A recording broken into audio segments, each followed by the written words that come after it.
Todo se desmoronó la mañana en que Marcos apareció en la puerta del trabajo sin avisar.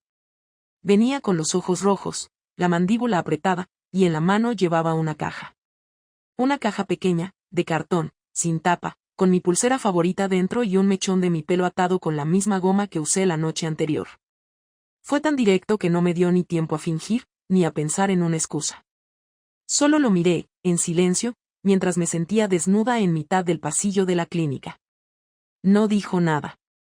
Dejó la caja sobre el mostrador, me sostuvo la mirada por un par de segundos que se sintieron eternos y se fue sin decir una sola palabra. Y así empezó todo. O mejor dicho, así se acabó todo. No supe cómo había llegado a eso. Bueno, sí lo supe, pero no me lo quería decir en voz alta. Porque cuando te acostumbras a vivir en automático, a callarte lo que sientes, a fingir que todo está bien para no incomodar, tarde o temprano el cuerpo empieza a gritar por donde puede. Y el mío gritó de la peor forma posible. Yo sabía lo que hacía, cada paso, cada decisión, cada silencio. Pero nunca imaginé que Marcos, tan pasivo, tan metido en su mundo, fuera a moverse tan rápido ni con tanta precisión. Ese día, después de dejar la caja, no volvió a casa. Me escribió solo una frase por WhatsApp: tómate el tiempo que necesites para preparar la verdad que quieras contarme. No le contesté. Me quedé mirando el mensaje hasta que se apagó la pantalla. Y en vez de sentir miedo o remordimiento, lo que sentí fue pánico de que él, por primera vez en años, hubiera recuperado el control. La noche anterior había dormido en casa de Iván. No estaba planeado. Fue después de una cena cualquiera, una de esas que empiezan con tonterías, risas, y terminan con los labios pegados a la piel como si el mundo no existiera. Había dejado el pelo recogido en una coleta porque él siempre me decía que le gustaba verme así, con la nuca despejada. Me duché por la mañana en su piso, pero olvidé ese detalle tan mínimo, una goma de pelo con un par de cabellos míos, en la mesita de noche. Fue él quien lo encontró, quien lo metió en esa caja junto con la pulsera que yo pensaba que estaba perdida desde hacía días. No me había dicho nada, pero me había estado observando. Y lo que más me dolió no fue que supiera la verdad, sino que se lo hubiera guardado, que hubiera actuado con tanto cálculo, como si necesitara asegurarse de tener pruebas físicas antes de dejarme sin palabras. Durante todo ese día no pude concentrarme. Mis compañeras en la clínica notaron que algo me pasaba, pero no dije nada. Les mentí con una sonrisa de compromiso y la excusa habitual, una tontería de pareja. Pero no era una tontería. Era una bomba que acababa de explotar y me tenía los oídos zumbando. Me fui a casa antes de que terminara el turno, conduciendo sin saber si quería que Marcos estuviera allí o no. Cuando abrí la puerta, todo estaba como siempre. Todo menos su ausencia. La chaqueta que siempre colgaba en la entrada no estaba. Sus zapatillas no estaban. Ni su taza de café en el fregadero. Era como si nunca hubiera vivido allí. Revisé el cajón de su escritorio, vacío. El armario, la mitad de su ropa ya no estaba. Solo dejó una nota escrita a mano, sin nombre ni firma: te doy una semana. Después hablaré yo. Me temblaban las piernas. Me senté en el suelo del pasillo, sin saber si llorar o reírme de la ironía. Yo había esperado tanto tiempo a que Marcos reaccionara ante algo, a que se diera cuenta de que nos estábamos apagando, y cuando por fin lo hacía, era para empujarme al borde del precipicio. Esa noche no dormí. No por culpa ni por dolor, sino por la rabia de haberlo subestimado. Me pasé horas recordando cada detalle, cada encuentro con Iván, cada mirada a escondidas, cada mensaje borrado. Me preguntaba desde cuándo Marcos había empezado a sospechar, que fue lo primero que notó. Porque yo creía que lo tenía todo controlado. Los horarios, las excusas, incluso las mentiras dichas con voz serena para que no sonaran a mentira. Pero él había conectado las piezas. No necesitó mi móvil. No me revisó las redes. No usó tecnología. Usó algo más simple: me miró. Por primera vez en años, me miró de verdad. Al día siguiente, fui a casa de mi hermana para no estar sola. Ella no sabía nada, y cuando le conté lo que había pasado se quedó muda. Me miró con una mezcla de decepción y lástima. Me preguntó si lo amaba todavía. Le dije que no sabía. Y fue la primera vez que pronuncié esa frase. No lo sabía. Porque si lo hubiera amado, no habría cruzado esa línea. Pero si no lo amaba, ¿Por qué me dolía tanto perderlo? Iván me escribió esa misma noche. Me preguntó si estaba todo bien. No le respondí. No sabía cómo explicar que, después de todo lo que había deseado vivir fuera de esa casa, ahora que estaba vacía, me dolía el silencio. Un silencio que yo misma había provocado. Ahí entendí que esto no era una historia de infidelidad cualquiera. No era un error de una noche. Era una fractura que venía de años atrás, pero que yo había terminado de abrir con mis propias manos. Y Marcos, lejos de hundirse, estaba planeando su siguiente movimiento. Porque esa caja no fue una despedida. Fue una declaración de guerra. El domingo siguiente fue el primero en años en que no supe a qué hora se iba a despertar Marcos, ni si iba a salir a correr, ni si iba a leer el periódico en el sofá con una taza de café. Durante los últimos 7 días no tuvimos contacto más allá de esa única frase en WhatsApp. Yo esperaba que en algún momento se desmoronara, que me buscara, que me lanzara una de esas frases cargadas de dolor, algo que al menos me hiciera sentir que todavía existía en su mundo, pero lo que hizo fue mucho peor. Se volvió un fantasma meticuloso que me dejó espacio para que me envenenara con mis propios pensamientos. Esa mañana, con los nervios tan crispados que apenas podía tragar saliva, abrí el buzón como un acto reflejo, como quien espera encontrar cualquier distracción. Había una carta. No tenía remitente, solo mi nombre escrito con su letra, esa caligrafía limpia y metódica que nunca había cambiado desde que lo conocí. La abrí allí mismo, de pie en la entrada del edificio. Era una hoja impresa, con el membrete de un despacho de abogados. Me quedé helada. No por el contenido, que en realidad era bastante escueto, sino porque el mensaje era claro. Marcos había solicitado una cita para iniciar los trámites de separación y me ofrecía acompañarlo para facilitar un proceso civilizado. Leí la hoja 3 veces, convencida de que había algún error, algo que se me escapaba, pero no, era eso. Lo tenía tan claro, tan medido, tan planeado, que en ese instante supe que ya no había marcha atrás. Y aún así, algo dentro de mí se negó a aceptarlo como definitivo. Subí a casa, cerré la puerta con llave, me senté en la alfombra del salón y traté de juntar las piezas de lo que él debía haber vivido en esas semanas previas sin que yo me diera cuenta. Porque él no reaccionaba así por impulso. Él no era de los que montaban una escena o gritaban por celos. Si me dejó esa carta, era porque antes había recopilado pruebas, observado detalles, conectado comportamientos. Se había callado mientras armaba el rompecabezas y ahora que lo tenía completo, lo usaba como una sentencia. Esa noche no pude más y le escribí. No una disculpa, ni una explicación. Solo puse, necesito verte. Tardó 5 horas en responder. Cuando lo hizo, fue con un solo mensaje: estaré mañana en casa de tu madre, necesito recoger unas cosas. Era una trampa, pero no me importó. A las 10 de la mañana ya estaba allí, fingiendo que iba a visitar a mi madre, que en realidad estaba de viaje.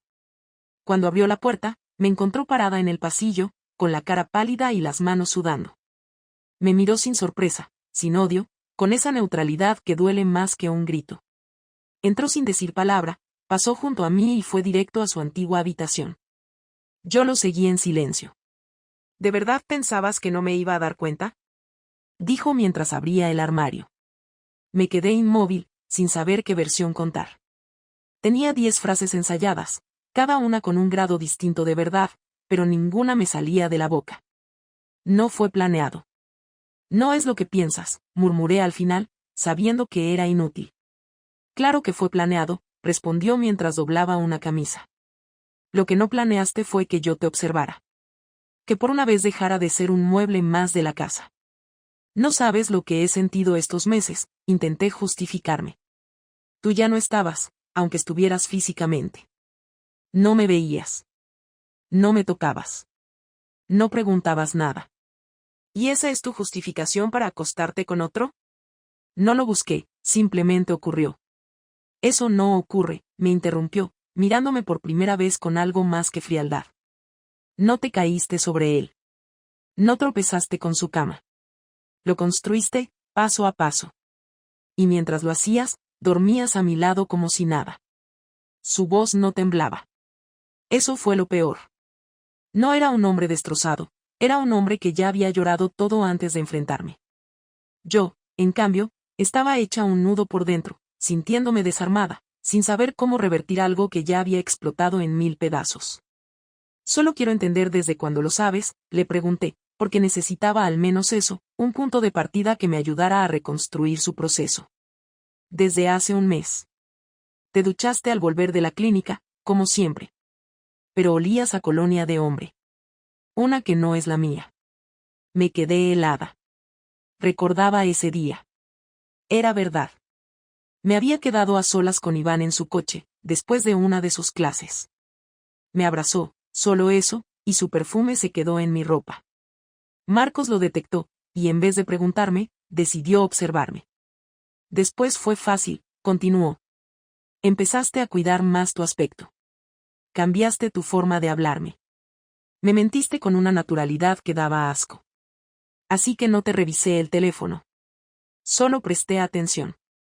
Vi el cambio en tus horarios, en tu manera de tocarme. Lo que antes era rutina se volvió forzado. Como si te diera asco. A partir de ahí solo tuve que esperar. Y lo hice. Esperé el momento exacto para mostrarte que yo también sé actuar. Se agachó, metió una carpeta en su mochila y se levantó. Yo quise detenerlo, quise pedirle una oportunidad, pero algo en su forma de mirarme me dejó paralizada. No era rabia. Era decepción total. ¿Te enamoraste de él? No supe qué responder. Porque no lo sabía. Porque una parte de mí sí sintió algo fuerte, pero también era cierto que nada de eso estaba construido sobre verdad, sino sobre escape. No lo sé, dije al fin. Entonces estás más perdida de lo que pensaba, contestó. Porque si vas a arruinar una vida, al menos hazlo por alguien que valga la pena. No pude decir nada. Se fue, sin cerrar de golpe, sin insultos. Me dejó con el eco de esa frase y la casa vacía. Y con la certeza de que la peor parte no era haberlo traicionado, sino haber perdido el derecho a ser escuchada. Porque a partir de ese momento, mi versión ya no importaba. Volvimos a vernos 2 días después, en el despacho del abogado, porque Marcos no quiso retrasar la cita. Me pidió que fuera puntual, que no montara escenas, que no intentara hablar de lo emocional, que ya no quedaba nada que discutir. Yo fui porque no soportaba la idea de quedarme cruzada de brazos, necesitaba verlo, enfrentarme a su mirada de frente, aguantar el golpe sin la protección del orgullo.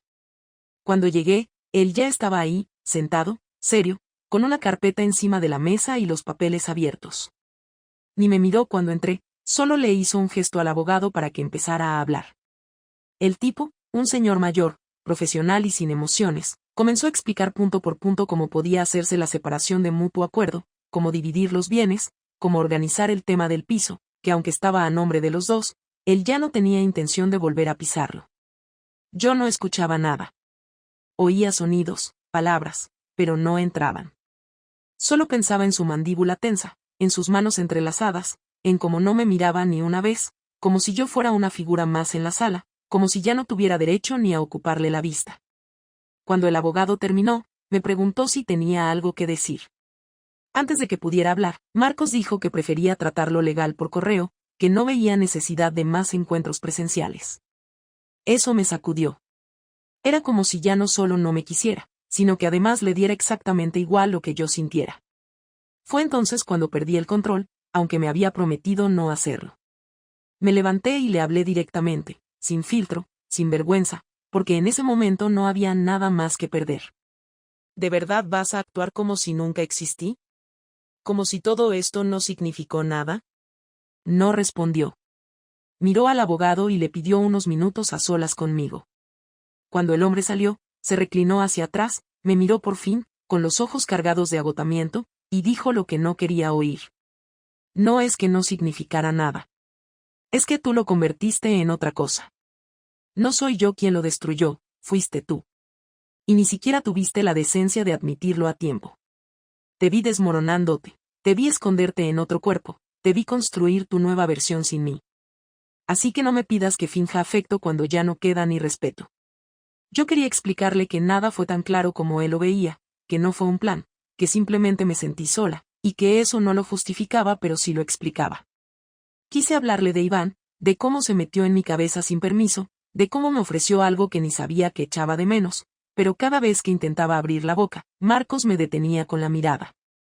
No quería detalles, no quería nombres, No quería saber cuánto tiempo llevábamos o dónde ocurrió, porque ya había hecho su duelo. Lo que quería era que yo lo entendiera, que lo había perdido todo por no haber hablado a tiempo, por haber elegido la vía más cobarde para buscar aire. ¿Sabes cuál fue el peor momento? Me dijo mientras recogía sus cosas. No fue descubrirlo. Fue el día en que te vi llegar tarde, sonriente, y todavía tuviste el descaro de abrazarme. Ahí entendí que la persona que tenía delante ya no era mi mujer, era una actriz que fingía bien. Desde ese día dormía contigo como si durmiera con una desconocida. Esa frase me hizo temblar. Porque yo recordaba perfectamente esa noche. Había salido con Iván, habíamos tomado algo, me había sentido ligera por primera vez en semanas. Me sentí libre, deseada. Y cuando volví a casa, vi a Marcos en el sofá, medio dormido, con el portátil en las piernas. Lo abracé por detrás. Me besó en la mejilla y me dijo que olía bien. Yo le dije que era una nueva crema. Me creyó. Oh, eso pensé. Pero ahora entendía que no. Que desde ese momento todo cambió. Él ya no era el mismo. Y yo seguía actuando como si no pasara nada. No quiero destruirte, Lucía, dijo mientras se colgaba la mochila. No voy a hablar mal de ti. No voy a contarle a nadie lo que hiciste. Pero necesito que entiendas una cosa, tu traición no fue física, fue emocional. Me quitaste el derecho a saber con quién compartía mi cama. Y eso no se perdona. Quise llorar, pero me contuve. Sabía que si lo hacía, él lo interpretaría como otra escena más, como otra manera de manipular. Así que simplemente asentí, y por primera vez acepté que ya no había marcha atrás. Cuando se fue, me quedé sentada en esa sala vacía, rodeada de papeles, contratos, formalidades, y entendí que el final no siempre es dramático. A veces es metódico, frío, dolorosamente silencioso. Salí del despacho con los ojos secos y la cabeza reventando. Caminé por la calle sin rumbo, ignorando las notificaciones del móvil, con la sensación de que el suelo se había desplazado varios centímetros sin avisar. Esa noche, Iván me llamó. Me preguntó si quería cenar. Le dije que no. No le conté nada de lo que había pasado, ni de la cita, ni de la conversación con Marcos. No porque no confiara en él, sino porque de repente todo me pareció absurdo. Estar con él ya no tenía el mismo brillo. No porque lo culpara, sino porque ahora sabía lo que me había costado. Y no estaba segura de querer seguir como si nada. Pasaron 3 días en los que no supe de Marcos. No me escribió, no me llamó, no se acercó a la casa. Pensé que tal vez lo había perdido del todo, que ya ni siquiera quedaban migajas. Pero el 4.º día, recibí una carta escrita a mano, en un sobre sin dirección. Era breve, solo decía, el domingo a las 7, en la cafetería de siempre. No lo conviertas en un teatro. Solo quiero terminar esto bien. Y aunque cada parte de mí se encogió al leerlo, también supe que esa cita era mi única oportunidad de cerrar algo con dignidad. Llegué a la cafetería 10 minutos antes de la hora. Me senté en la mesa del fondo, la misma que habíamos ocupado tantas veces durante los primeros años, cuando todavía nos tomábamos el tiempo de hablar sin móviles entre las manos, cuando los silencios eran cómodos y no señales de distancia. Pedí un café solo, porque no sabía si tendría estómago para algo más, y me dediqué a observar por la ventana mientras fingía que no estaba contando los segundos. Cuando por fin lo vi entrar, supe que algo era distinto. No por cómo iba vestido, que era igual de sobrio que siempre, ni por su expresión, que seguía contenida, sino por el sobremanila que traía en la mano. Se acercó, se sentó sin saludar y dejó el sobre encima de la mesa, entre los dos, como si no fuera a decir nada hasta que yo lo tocara. No lo hice. Solo lo miré, esperando que hablara primero, aunque sabía que lo que venía no sería una conversación. Sería otra forma de sentencia. No voy a hacerte perder más tiempo, dijo sin rodeos. Esto es lo que quiero que leas. Léelo ahora. No después. No en casa. Aquí. Abrí el sobre. Dentro había una carpeta con varias hojas. La primera era una carta. Reconocí su letra de inmediato. Empecé a leer. No era una carta de despedida. Era un informe. Fechas, lugares, observaciones. Había registros detallados de los días en que había estado con Iván. Había fotos. No de nosotros besándonos o en la cama, pero sí de mí entrando en su portal, saliendo de su coche, caminando por calles en horarios en los que decía estar en otra parte. También había transcripciones de mensajes. No entendía cómo los había conseguido. Tal vez usó un duplicado de SIM, o alguna herramienta que jamás imaginé que supiera usar. El hecho era que los tenía. Y ahí estaban mis palabras, mis risas, mis excusas, todo impreso como si fuera evidencia en un juicio. Contraté a alguien cuando confirmé mis sospechas, dijo mientras yo pasaba las hojas con las manos temblorosas. No para humillarte. No para chantajearte. Solo para entender el alcance de lo que estabas haciendo. No quería enfrentarme a ti con dudas. Necesitaba hechos. No supe qué decir. Había algo profundamente humillante en leer tus propias mentiras desde el punto de vista de quien las sufrió. Ver los horarios, los textos, los lugares, todo encajando de forma tan precisa, me hizo sentir expuesta, no como víctima ni como culpable, sino como una persona reducida a acciones frías y cronometradas. Cerré la carpeta y la dejé sobre la mesa. ¿Qué quieres que haga con esto? Pregunté al fin, con un hilo de voz. Nada, respondió sin vacilar. Solo quería que lo vieras. Que sepas que no te dejé por sospechas, ni por celos, ni por orgullo. Te dejé sabiendo exactamente lo que hiciste. Cada día. Cada mentira. Cada silencio. Podrías haberme enfrentado antes. Y habrías negado todo. O lo habrías maquillado. Y lo único que habrías logrado es manipularme con tus justificaciones. Preferí dejar que todo cayera por su propio peso. ¿Esto es tu venganza? No, dijo, y entonces cambió la mirada, se inclinó hacia adelante y me miró con una frialdad que nunca antes le había visto.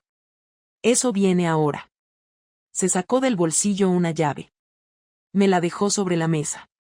Era la llave de casa. Pero no era para devolvérmela. Me explicó que había vaciado el piso por completo. Se llevó todo lo que era suyo, incluyendo los muebles que él había pagado. Había contratado una empresa de mudanzas el día anterior. Entraron con una orden firmada por los dos, porque él, con su parte de la escritura, podía hacerlo legalmente. Me dejó solo lo indispensable, una cama, un armario, un sofá viejo, un frigorífico vacío. Había dejado también las facturas de lo que había pagado. Todo estaba anotado. No lo hice para arruinarte económicamente. Lo hice para que veas cómo se siente empezar de cero cuando no pediste quedarte sola. No me lo esperaba. Me levanté con rabia, sin saber si gritarle o suplicarle que no fuera tan cruel. Pero él no se inmutó. ¿Sabes qué es lo que más me dolió de todo esto? Dijo mientras tomaba su taza de café y bebía un sorbo con total calma. Que yo habría preferido que me dijeras la verdad. Que te sentaras una noche conmigo y me dijeras que te habías enamorado de otro. Habría dolido igual, sí. Pero al menos me habría ido sabiendo que fuiste honesta. Lo que no voy a perdonarte nunca es que te quedaras fingiendo mientras yo hacía planes para nuestro futuro. Me volví a sentar. No tenía fuerza para discutir. Solo sentí una mezcla de vergüenza, ira y una tristeza profunda, no por la relación, sino por la forma en que todo se deshacía con tanta precisión, como si él hubiera estado ensayando cada movimiento mientras yo seguía creyendo que controlaba algo. ¿Y ahora qué? Pregunté con la voz baja, casi rota. Ahora nada. Ya no me necesitas. Ya tienes lo que buscabas. Libertad, novedad, emoción. Yo no voy a decirle nada a tu familia. Ni a tus amigas. Ni a nadie. No necesito que te odien. Me basta con que tú sepas que no te odio, pero que no volveré a hablarte después de hoy. Se levantó, dejó unos billetes para el café sobre la mesa y caminó hacia la puerta. No me miró al salir. No hizo ningún gesto de despedida. Se fue como si nunca nos hubiéramos conocido. Me quedé sola con la carpeta en las manos, la llave sobre la mesa y una taza vacía enfrente. Tardé 15 minutos en poder moverme. No lloré. No grité. Solo me levanté, pagué lo que faltaba, salí a la calle y caminé sin saber a dónde iba. El aire frío me golpeaba la cara y sentía las piernas flojas, como si el cuerpo no respondiera. Cuando llegué al piso y abrí la puerta, vi que no había mentido. Estaba casi vacío. Los marcos de las fotos ya no estaban. El escritorio de su oficina había desaparecido. El sofá de lectura, el pequeño mueble donde guardaba sus discos, incluso el perchero de la entrada, todo se había ido. Solo quedaba lo básico. Entré al dormitorio. La cama estaba, pero sin sábanas. Abajo, sobre el colchón, había un papel con un solo mensaje: ahora este lugar representa lo que quedó de nosotros. Nada. La última vez que lo vi fue en el pasillo de su nuevo piso. Yo no sabía que lo iba a encontrar allí, no lo planeé. No fue una de esas escenas preparadas donde alguien busca el perdón o fuerza el cierre. Fui a dejarle unos papeles que todavía estaban a su nombre, cosas del banco, una carta del seguro, documentos administrativos. Había decidido todo eso por error y preferí llevarlo yo misma. No le avisé. Solo aparecí. Quería entregarlo sin hablar, sin cruzar más palabras de las necesarias, pero cuando abrió la puerta, me miró con una mezcla tan extraña de cansancio y resignación que, sin querer, me quedé quieta, mirándolo como si fuera la primera vez que lo veía en años. Llevaba una camiseta vieja, el pelo un poco revuelto, los ojos sin luz. Me invitó a pasar con un gesto mudo, como si supiera que ya nada podía empeorar y que una conversación más no iba a cambiar su decisión. El piso era más pequeño que el que compartíamos. Más vacío, más funcional. Apenas había decoración, solo una mesa, 2 sillas, una estantería con algunos libros. Me preguntó si quería agua, dije que no. Me senté sin saber si estaba haciendo lo correcto, si no habría sido mejor dejar el sobre en su buzón y seguir con mi vida, pero ya era tarde para eso. Él se sentó frente a mí, con los brazos cruzados, esperando. No te vengo a pedir nada, empecé, sin rodeos. No quiero explicaciones ni que me des otra oportunidad. Sé que esto ya está muerto, y sé que la culpa es mía. Solo quería que me escucharas una vez. Escuchar de verdad. No dijo nada, pero tampoco me interrumpió. Respiró hondo, asintió apenas con la cabeza, y eso fue suficiente para seguir. No llevaba ningún discurso preparado. No tenía frases hechas ni un cierre heroico. Solo necesitaba hablarle sin defensas, sin barreras, sin orgullo. No sé en qué momento exacto me rompí. Me cuesta decirlo sin parecer patética. Pero pasé años enteros sintiendo que todo era correcto, que cumplíamos con lo que se esperaba, que nuestra vida era como debía ser. Y dentro de mí se empezó a formar algo que no entendía, una incomodidad, una tristeza sin forma. Me lo guardé porque pensé que era una etapa, que todo el mundo lo siente alguna vez. Que si aguantaba un poco más, se me pasaría. Pero no se pasó. Solo se hizo más grande. Y un día, apareció otra persona. No fue porque buscara algo. No salí con la intención de traicionarte. Simplemente sucedió que alguien me vio, me escuchó, me devolvió una parte de mí que creía apagada. Él seguía sin hablar. Me observaba con la mandíbula tensa, como si cada palabra fuera una prueba de que su decisión había sido correcta. Pero no me detenía. Sabía que lo que tenía que decir no era para convencerlo, sino para liberarme. No quiero justificarme. Solo quiero que entiendas que no lo hice para herirte. Lo sé, lo hice igual. Y no hay nada que pueda decir que borre eso. Pero juro que cada noche, desde que te vi con esa caja en la mano, me pregunto por qué no fui capaz de hablar antes. ¿Por qué no me senté contigo una noche, sin mentiras, y te dije lo que me estaba pasando? Me habría ahorrado esto. Te habría ahorrado esto. No me interesa tu arrepentimiento, dijo por fin, sin levantar la voz. No quiero consuelo. No quiero saber que te sientes mal. Ya tuve suficiente. No te odio. Pero tampoco siento lástima por ti. Lo que hiciste fue una elección, no un accidente. Y yo también elegí no quedarme al lado de alguien que juega con 2 versiones de su vida. Lo sé, asentí. Por eso no te pido que me perdones. Solo quería que me miraras una vez más sin desprecio. Que supieras que yo también me quedé vacía. Que no gané nada con esto. Ni amor, ni libertad. Solo un reflejo roto de mí misma. Guardamos silencio un rato. Él jugaba con un bolígrafo entre los dedos, como si esperara que el tiempo le diera otra respuesta, otra emoción, pero nada cambiaba. Seguíamos siendo 2 personas que se conocieron demasiado bien como para fingir ahora. ¿Estás con él?, preguntó, casi sin mirar. No, contesté de inmediato. Dejé de verlo. Antes de que me lo preguntes, no fue por ti. Ni por culpa. Fue porque entendí que lo nuestro no era más que una válvula de escape. No me enamoré. Me aferré. Y ahora lo veo con claridad. No cambia nada, dijo sin dureza, solo como una conclusión. Lo sé. Entonces, ¿por qué estás aquí? Porque necesito cerrar esto contigo. De verdad. Sin silencios, sin notas, sin venganzas. Solo dos personas que compartieron una vida y la arruinaron. Yo lo arruiné. Pero tú también dejaste de estar. No estoy diciendo que la culpa sea tuya. Lo hice yo. Pero lo hicimos mal los dos. Yo por traicionar. Tú por desaparecer en vida. Ninguno de los dos peleó. Marcos no respondió.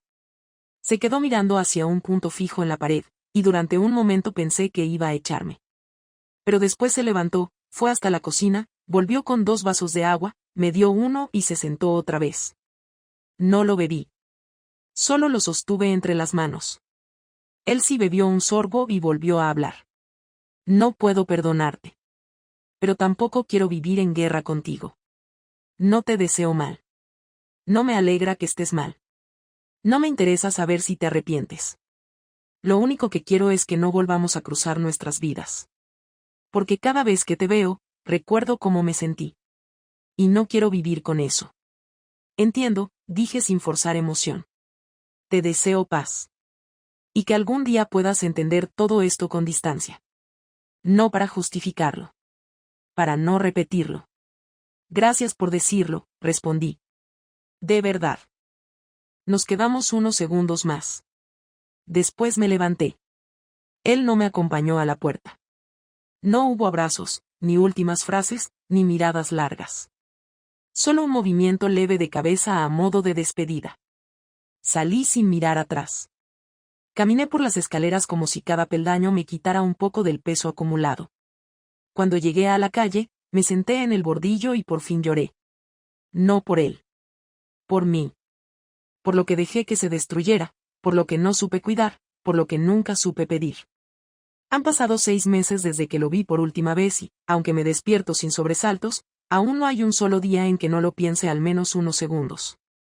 No lo pienso con nostalgia ni con deseo de volver, tampoco con dolor agudo, sino con esa sensación incómoda que dejan los errores que ya no se pueden corregir. No estoy en ruinas, pero tampoco podría decir que estoy bien. Estoy en una especie de estado intermedio donde todo se reconstruye lento, y aunque me esfuerzo en no mirar atrás con victimismo, hay días en que me cuesta entender en qué momento exacto perdí el control de mi vida y por qué lo entregué sin exigir explicaciones. No lo echo de menos como pareja, no al menos en el sentido clásico. Echo de menos su forma de respirar cuando dormía, cómo dejaba los cubiertos siempre paralelos sobre el plato al terminar de comer, cómo me cubría con una manta si me dormía en el sofá aunque no me dijera nada. Echo de menos todo eso que uno cree que no importa hasta que lo pierde. Desde que Marcos se fue, no volví a vivir con nadie. Tampoco intenté construir algo con otra persona. Tuve un par de encuentros esporádicos, charlas vacías, algún intento de cita que cancelé a última hora. No porque me haya encerrado en el dolor, sino porque por primera vez en muchos años decidí no anestesiar nada. No voy a negarlo, durante las primeras semanas intenté culparlo a él por cómo terminó todo. Me repetía que si hubiera estado más presente, si no se hubiera encerrado tanto en su mundo, tal vez yo no habría buscado fuera. Pero esa idea se cayó por su propio peso. Porque nadie te obliga a mentir, nadie te obliga a meterte en una cama ajena, nadie tiene la culpa de que tú hayas tomado la salida más fácil cuando tenías la opción de hablar. Asumir eso no fue inmediato.